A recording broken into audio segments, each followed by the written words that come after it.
Okay, I hope I'm audible to all students who are attending this lecture of Introductory Macroeconomics. We continue with our lectures on the Keynesian economy. This is also the topic I cover in my intermediate macroeconomics course. Okay, so this topic is common when it comes to the course structure. It's a part of my introductory macroeconomics course as well. It's a part of my intermediate macroeconomics part 1 course as well. Okay, so if students can recall that in the previous lecture of Keynesian economy, we had talked about the goods market. We had started our discussion of the goods market. We had talked about the aggregate demand equation. So if all students can recall from the previous lecture,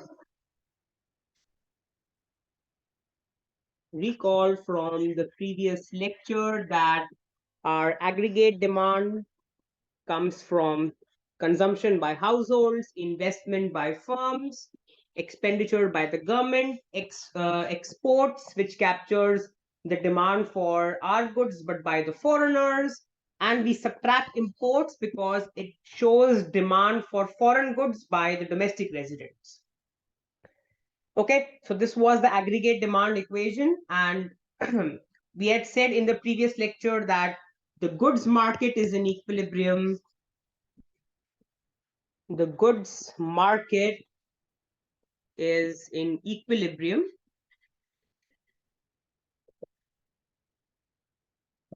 when your output or planned aggregate demand is equal to the actual aggregate demand. So Y is my output or planned aggregate demand, and this denotes my actual aggregate demand. So we say that the goods market is in equilibrium when what we plan to produce is exactly equal to or is exactly meeting the actual aggregate demand. Okay, and then in the previous lecture, we had talked about particularly the consumption function, if students can recall. I had not introduced investment and government expenditure in the previous lecture. We had only assumed that the demand comes from the households in the form of consumption. So we had talked about the consumption function, C bar plus CY, where C bar denotes autonomous consumption. C bar denotes autonomous consumption, that level of consumption when income is zero, and small c denotes marginal propensity to consume, which is mathematically the derivative of the consumption function with respect to income.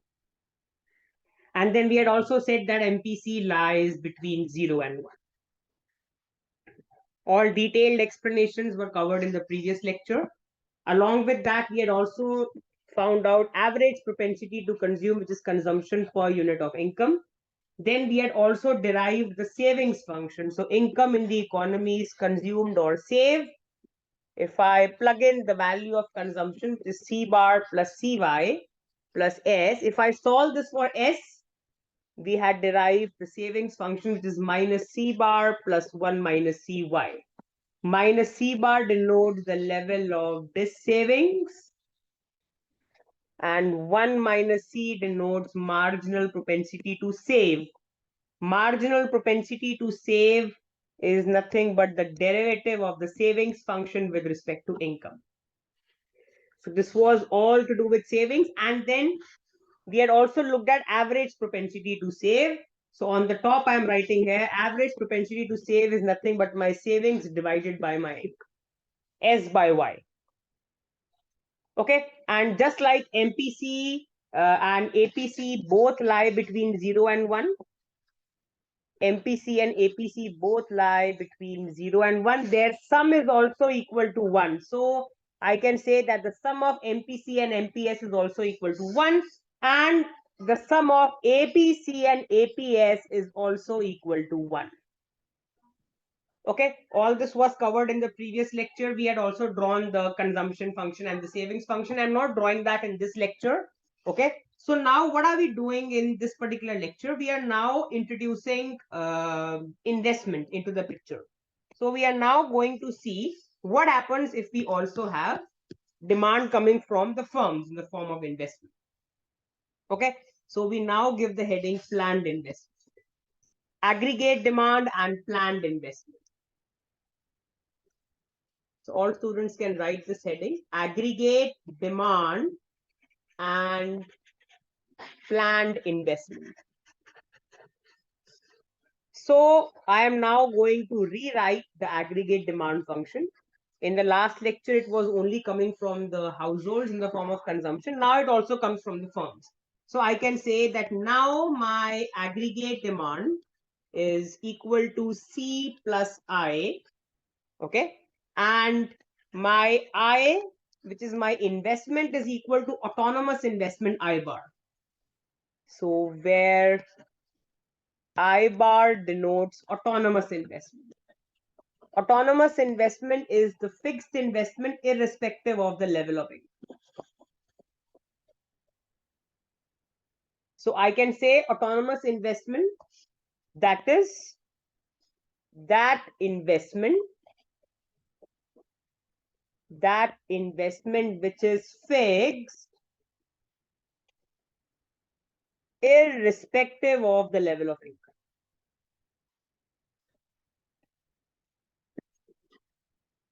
Okay, so broadly speaking, guys, when I talk about investment is of two types: induced and autonomous. When I talk about induced investment depends on the level of income, but autonomous investment is independent of the level of income. So right now we assume investment to be autonomous or fixed. I is equal to I bar, it's not changing, it's constant. So I can now write the equation. My aggregate demand is equal to, what is my C? My C is C bar plus CY. What is my I? I is equal to I bar. Now I can take all the bar terms together and I can call them as A bar, which represents autonomous demand. So I can say define A bar, which is equal to C bar plus I bar, as autonomous demand. Autonomous demand is basically going to consist of all the factors which are fixed, which do not depend upon the level of income. Okay, so I can say that now my aggregate demand equation becomes, so therefore my aggregate demand is, now guys, C bar plus I bar I can write as A bar plus CY. This is my aggregate demand equation with investment. And now I can say, when will the goods market be in equilibrium? The goods market will be in equilibrium. I can write this. The goods market will be in equilibrium when the output produced is equal to the actual aggregate demand. Y is the output produced or the planned aggregate demand. AD denotes my actual aggregate demand. Okay, so I can now put the value of AD from this equation. What is AD? A bar plus CY. I can take CY to the left hand side. So Y minus CY is equal to A bar. So this implies on the left hand side, I can take Y common. It leaves me with 1 minus C is equal to A bar. So I can write my Y is equal to A bar over 1 minus C. This is my equilibrium level of income. This gives me the equilibrium level of income in the economy. Equilibrium level of income demanded. Okay, so I hope that students are clear with this. Now let's draw a diagram. The diagram makes it even more clear. So if I erase this part off, let me erase this initial part off. We are all aware about the topic we are doing. On the top, let me now draw a diagram which explains that in addition to consumption, when I add investment, how the aggregate demand function is going to change graphically. Erasing all this off, let's look at this diagram. So on the top, students can see that we have the output or the income demanded on the horizontal axis, and we have the actual aggregate demand on the vertical axis. If students can recall that from the previous lecture, we had something called the y equal to AD line. This is the desired line. Every point on this line, remember it's a 45-degree line. And the property of a 45-degree line passing through the origin is it acts like a mirror. Every point on this line shows that y is exactly equal to AD. This is my desired line. Now, guys, when there was only consumption, my actual aggregate demand was, this was my actual aggregate demand when we only had the consumption, which was C bar plus Cy. This was my consumption function, right? C bar plus Cy was my consumption function. And if you can recall, this intercept is how much? It's C bar, autonomous consumption. And where was the equilibrium happening? The equilibrium was happening at point E0, where the actual aggregate demand cuts the planned or the desired line. Okay. Now, the moment I add investment, what is going to happen when I add investment now? The moment I add investment, my AD line is going to shift parallelly upwards. So the blue line, which all students can see, is parallel to the red line. I have my new aggregate demand equation. AD is equal to, now we have C plus I. And what is C? C bar plus Cy. What is I? I bar. What is the gap between the red and the blue line? The gap between the two lines is I bar. And if I ask all students, what is this intercept? Autonomous consumption plus autonomous investment I bar. So the blue intercept is C bar plus I bar. The red intercept was C bar. That means the moment I add investment, autonomous investment to aggregate demand, it shifts my aggregate demand parallelly upwards. Where will the new equilibrium happen in the goods market, guys? Where the blue line cuts the desired line, E1. So you can see that the equilibrium income corresponding to E0 was Y0 when we had only consumption, demand coming from consumption. But the moment we also add autonomous demand, investment demand coming from the firms in the economy, our equilibrium level of income now increases from Y0 to Y1. So I hope that students are clear with the diagram. Okay. And now suppose I do a case. Suppose the marginal propensity to consume, let's say, increases. Now let's see the impact of marginal propensity to consume. Okay. So let me erase all this off and let's look at what happens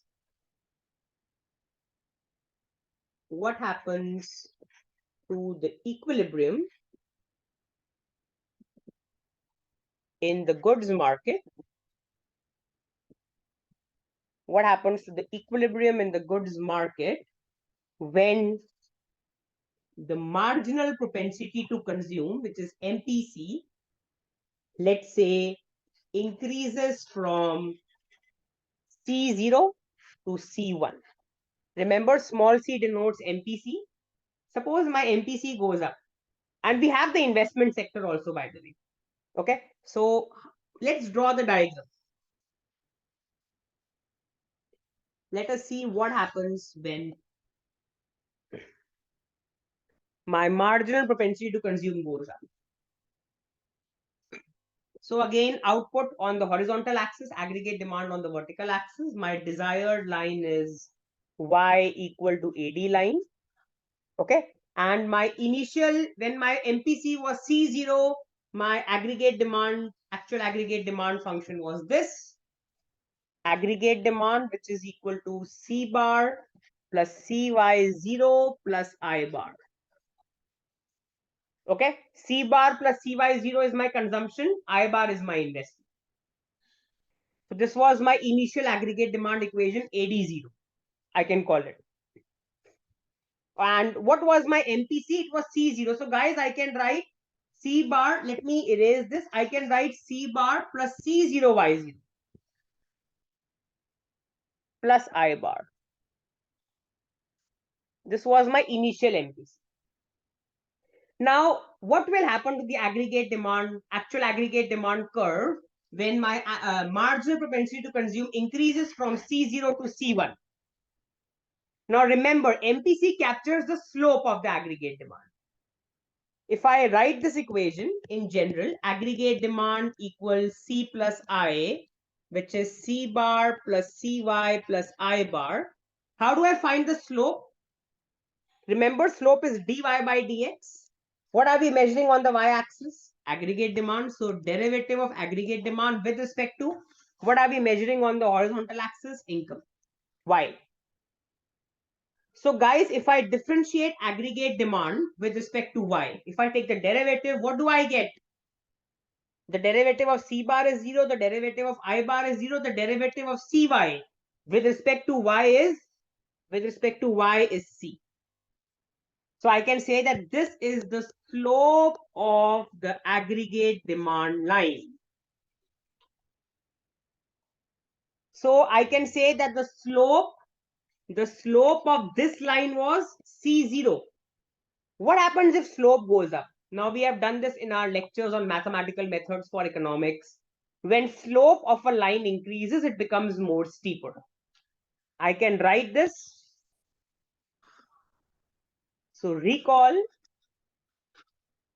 from my mathematical methods for economics part 1 course, when the slope of a line increases, graphically it becomes more steeper.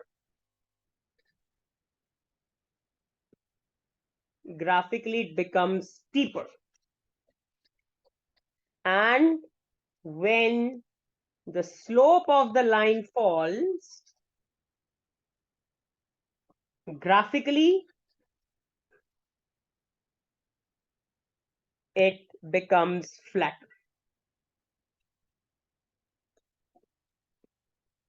Graphically it becomes flatter. So I hope students can see this properly. Graphically it's going to become flatter. Okay. So in this case, what is happening to the slope? The slope is increasing from C0 to C1. My line is now going to become steeper. So all students can look at the graph. My new aggregate demand curve will be C bar plus C1 Y1 plus I bar. Remember, when my MPC changes, my equilibrium level of income also changes. When my MPC was C0, my equilibrium level of income was Y0. When my MPC increases to C1, my equilibrium level of income is now Y1. That means we are going to move from E0 to E1. The equilibrium level of income increases in the economy when marginal propensity to consume increases from C0 to C1. So I hope that students have understood the impact of an increase in marginal propensity to consume on equilibrium level of income. And intuitively also, if you understand this, when MPC goes up, it means what? It means a higher proportion of your increase in income is being consumed. That means demand from consumption has gone up. So aggregate demand has shifted from AD0 to AD1. It's a shift because of a change in slope. Remember, guys, the intercept is the same. Look at the intercept. The intercept is still C bar. C bar plus I bar. Because we have the firms as well. So this intercept is C bar plus I bar, if I write it more clearly. The intercept is the same, but a change in MPC is changing the slope. So the slope of the new line, the red line, I can write the slope of this is C1. So it swindles. The aggregate demand curve swindles. That's the correct term, technical term. And the equilibrium level of income increases from Y0 to Y1. And guys, opposite will happen when marginal propensity to consume falls. Instead of shifting up, it's going to shift down. The slope will fall and the line will become more flatter. So in this case, I can just write, if I write a short explanation,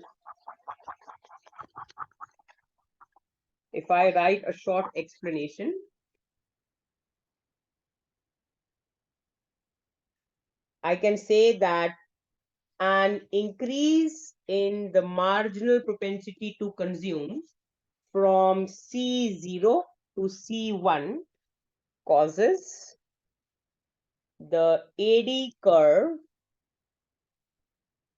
to become steeper.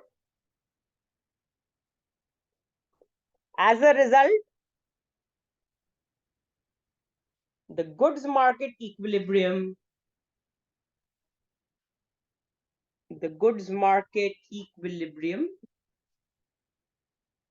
shifts from E0 to E1, and the equilibrium level of income increases from Y0 to Y1. For detailed explanations, you can refer to my lecture notes. Okay. But students who are attending this lecture should be able to understand how an increase in MPC causes a change in equilibrium in the goods market. Okay. Now let's look at the next important concept called the investment multiplier. So all students can write the heading investment multiplier. Now in macroeconomics, multipliers are very important because multipliers are going to show the impact on the final output or the final income. So the investment multiplier is going to capture that when autonomous investment changes in the economy, by what magnitude will your income change? So to understand this, let's bring some math. So I can say, suppose the level of autonomous investment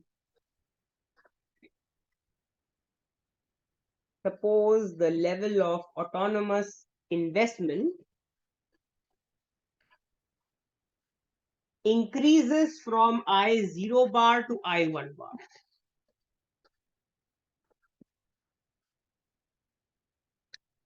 Suppose the level of autonomous investment increases from I0 bar to I1 bar. So my initial aggregate demand equation was AD0 is equal to C bar plus CY0 plus I0 bar. This was my initial equation. Okay. And my new equation will be, my new aggregate demand AD1 will be C bar plus CY1 plus I1 bar. You can see the only change is AD0 becomes AD1, Y0 becomes Y1, I0 bar becomes I1 bar. Okay. Now, all of us know that the goods market is in equilibrium when AD0 is equal to Y0. And in the new equation, again, the goods market is in equilibrium when AD1 is equal to Y1. All of us agree with me on that? We know that the goods market is in equilibrium when Y is equal to AD. So Y0 is equal to AD0, which in turn is equal to this whole expression. And then we have the new equation, Y1 is equal to AD1 is equal to this whole equation. Let's call this as equation 1. Let's call this as equation 2. Now, how do we capture the change? If I have to see that when investment changes, what is going to be the impact on Y? How do I find the impact? I find the difference between the two equations. So equation 2 minus equation 1 implies if I subtract Y1 minus Y0, Y1 minus Y0 is equal to this whole term on the right hand side, C bar plus CY1 plus I1 bar minus this whole term on the left hand side of equation 1. C bar plus CY0 plus I0 bar. That is how we captured the change, because ultimately we need to see that when investment is changing, what is going to be the impact on output. Okay, so now Y1 minus Y0, I can call it as change in Y, is equal to C bar plus CY1 plus I1 bar minus C bar minus CY0 minus I0 bar. Now C bar minus C bar cancel out. Okay, change in Y is equal to, I can club CY1 and CY0 together. So CY1 minus CY0 plus, I can take I1 bar minus I0 bar. So I can write change in Y is equal to C times, now within this I can take C common. So I'm left with Y1 minus Y0, and I1 bar minus I0 bar, I can call it as change in I. Change in my autonomous investment.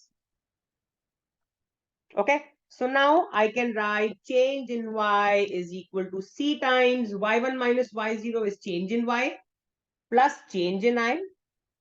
I can take C times change in Y to the left hand side. So change in Y minus C change in Y is equal to change in I, which implies on the left hand side, I can take change in Y common. I am left with 1 minus C is equal to change in I. And then I can write here on the right hand side of the screen, change in Y is equal to 1 over 1 minus C times change in I, or I can take change in Y, change in I to the left hand side. I get 1 over 1 minus. This is my investment multiplier.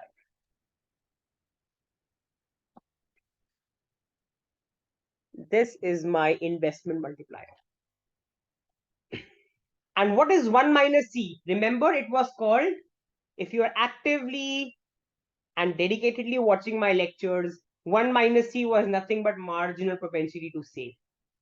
So I can say that therefore what we have learned is change in Y by change in I is equal to 1 over 1 minus C, which is nothing but 1 over 1 minus C is nothing but MPC. And what is 1 minus MPC? MPS. This is my formula for investment multiplier. Assuming that there is no government, we haven't introduced government right now, guys. There is no government, there is no rest of the world right now. We are only operating under the assumption that demand is only coming from consumption by households and investment by firms. There is no government expenditure right now, there is no rest of the world. So the investment multiplier is strictly derived under the assumption that there is no government and rest of the world right now. And we have looked at the formula, we have derived it mathematically. It's 1 over 1 minus C, which we call as 1 over 1 minus MPC or 1 over MPS. Okay, so we can write a line on what is actually investment multiplier capturing. So if I erase the initial part, I'm erasing this whole part, hoping the students have understood and you've made your notes.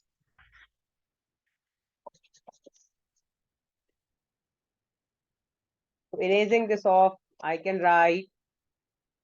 So the investment multiplier captures the magnitude by which income changes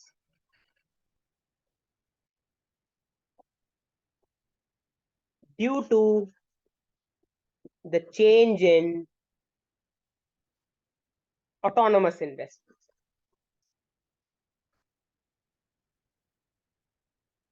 Autonomous investment. It's going to capture that when autonomous investment is changing, by what magnitude will income change.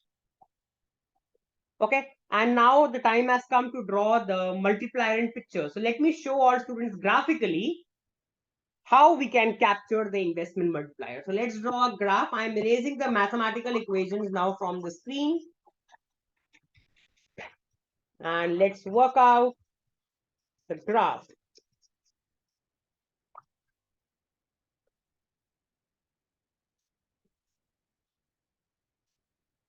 So erasing this part off, let's see how the graph is going to look like.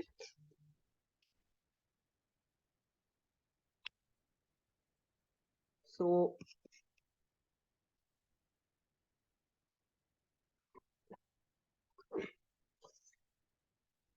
all students can look at the diagram I'm drawing. Again, income is measured on the horizontal axis. Aggregate demand is measured on the vertical axis. We have the desired line y equal to AD, which is a 45-degree line, as all students can see. This is my desired line or the planned line. Okay. Now, what is my aggregate demand when my investment is I0 bar? So let me draw using the black color only. Let me draw the initial aggregate demand. This is my initial aggregate demand. AD is equal to my equation number 1. What was equation number 1, which all of you must have written? AD0 is equal to C bar plus CY0 plus I0 bar. Remember, this was equation number 1. And now when my investment changes from I0 bar to I1 bar, is the slope changing? No, because what parameter captures the slope? Slope is captured by marginal propensity to consume, which is not changing. When I talk about investment multiplier, what is changing? Autonomous investment is changing. That means there is no change in slope, because slope is captured by MPC. That is not changing. Autonomous investment is changing. So since my slope is not changing, only my intercept term is changing now. It's going to be a parallel shift. It's going to be an upward parallel shift. Only the intercept changes. The slope is not changing. That means both these lines are parallel to each other. My new equation, which was equation number 2, you had written was AD1 is equal to C bar plus CY1 plus I1 bar. The gap between these two lines is nothing but change in I bar. The initial equilibrium was at point E0, where the actual and the planned lines were intersecting each other. My equilibrium level of income was Y0.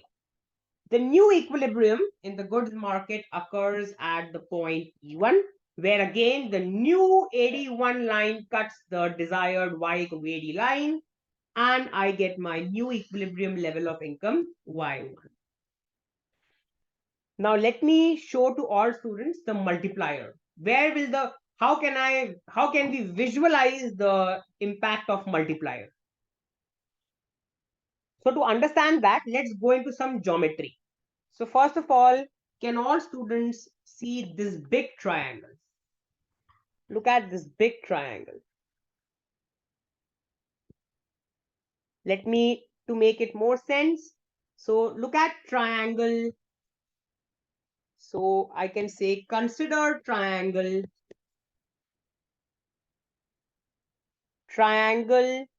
E1OY1.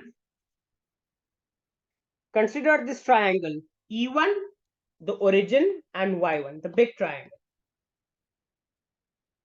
Now all of us know from geometry that sum of all the angles of a triangle is 180 degrees. So I can say that angle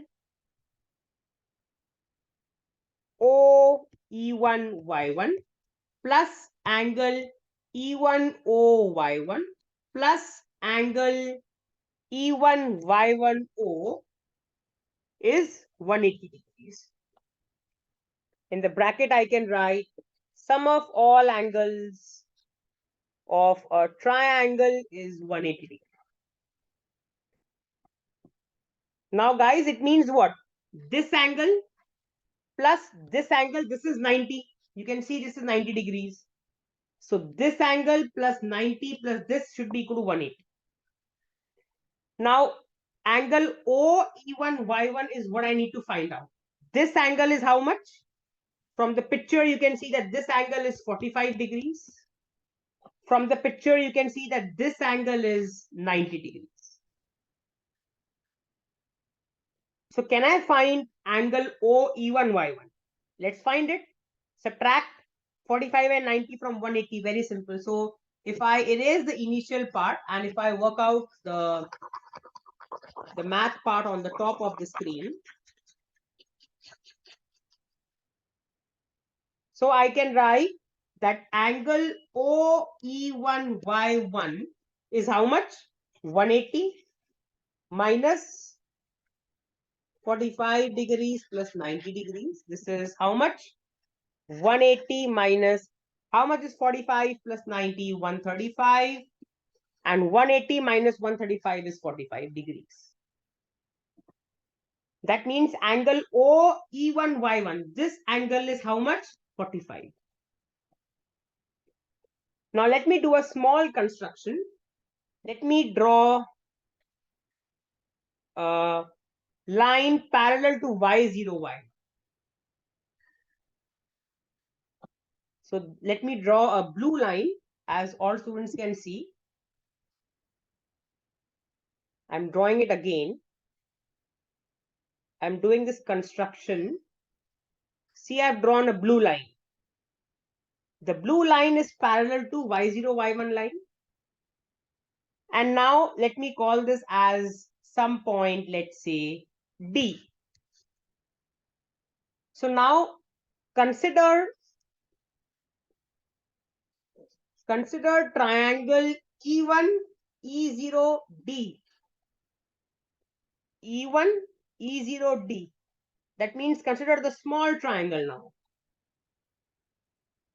Again, we can say that sum of all the angles of a triangle is 180 degrees. So I can say that therefore angle E1, E0, D plus angle E0, E1D plus angle E1, D, E0 is equal to 180 degrees. Same reason. Sum of all angles of a triangle is sum of all the angles of a triangle is equal to 180 degrees. That means what I'm trying to say is that this angle plus this angle plus this angle. This is 90. You can see this. Since E0D is parallel, I can say that the line E0D is parallel to the line Y0, Y1. And since these lines are parallel, you can see that this is 90, so this is also 90.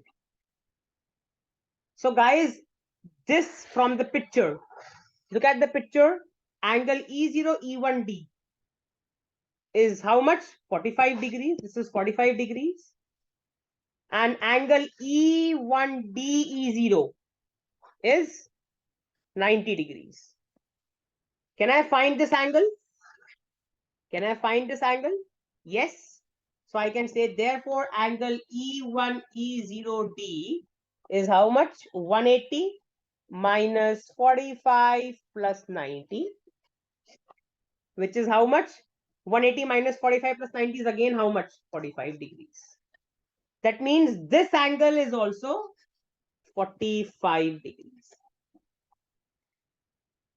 Now, what is tan 45? I hope students know some basic trigonometry. Okay. So, if I erase this particular part at the bottom,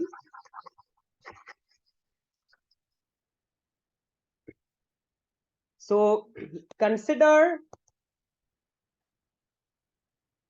triangle E1, E0D. Again, let's consider the same triangle E1, E0D. Now, tan 45. In general, guys, my tan theta is perpendicular by base. This is my perpendicular. My perpendicular is E1D. My base is change in Y. Look at the base, guys. What is my base? Y1 minus Y0. You can clearly see that the length E0T is exactly equal to y0, y1.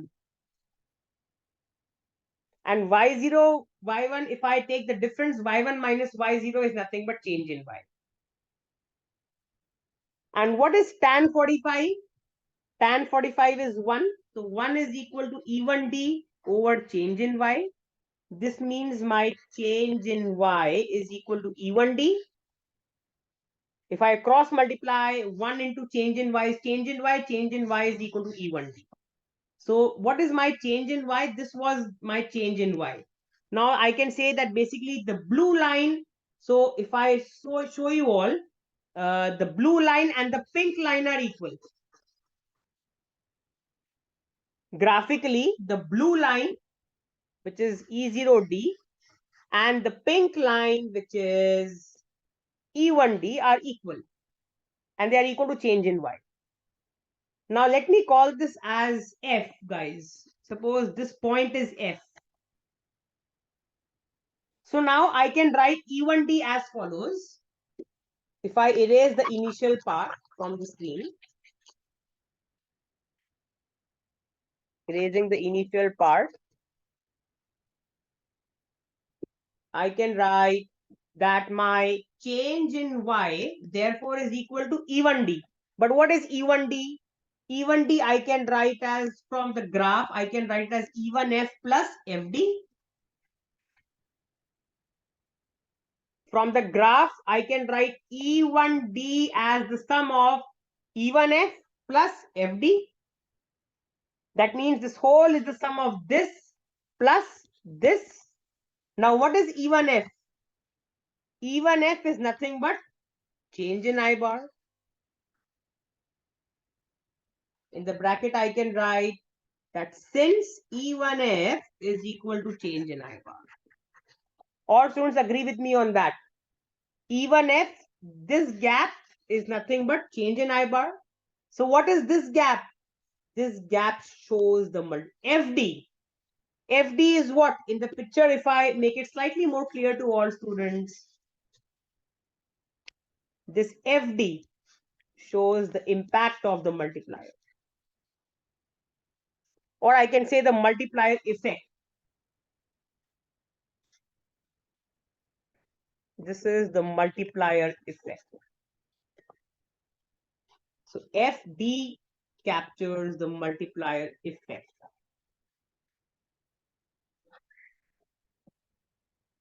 In nutshell, the base and the height are same because tan 45 is 1. So if this is change in y, the gap between y1 and y0 is change in y, this whole height is also change in y. And out of this whole height, this part is change in I. So the tiny part left, maybe I can use yellow color for it. The tiny part in yellow color, which all of you can see, FD. This is nothing but my multiplier effect. So we have learned how we can visualize the impact of multiplier in pictures. And that is why we did all this geometry. Now, when it comes to preparation for exams, I don't expect students to learn up the geometry part. I have used geometry to explain this so that students are crystal clear with how we can visualize the impact of multiplier in pictures. But I don't expect students to reproduce this whole geometry in the exam. But you should be clear with how we can look at the multiplier effect in pictures. You should know the diagram. The geometry was something additional from my side to explain the impact of multiplier. So I stopped in this particular lecture. The objective was to see how investment demand is going to change the equilibrium in the goods market. Okay. Now, in the next lecture, I am going to introduce the government sector to all students. I am going to introduce the government sector and its impact on the aggregate demand. This is going to be the agenda for the next lecture. So I stop in this lecture. I hope all students have enjoyed this lecture. Any doubt, you can unmute your mic and ask or call up, or you can mail me your doubts at divineschoolofeconomics@gmail.com. This is where I stop in this lecture.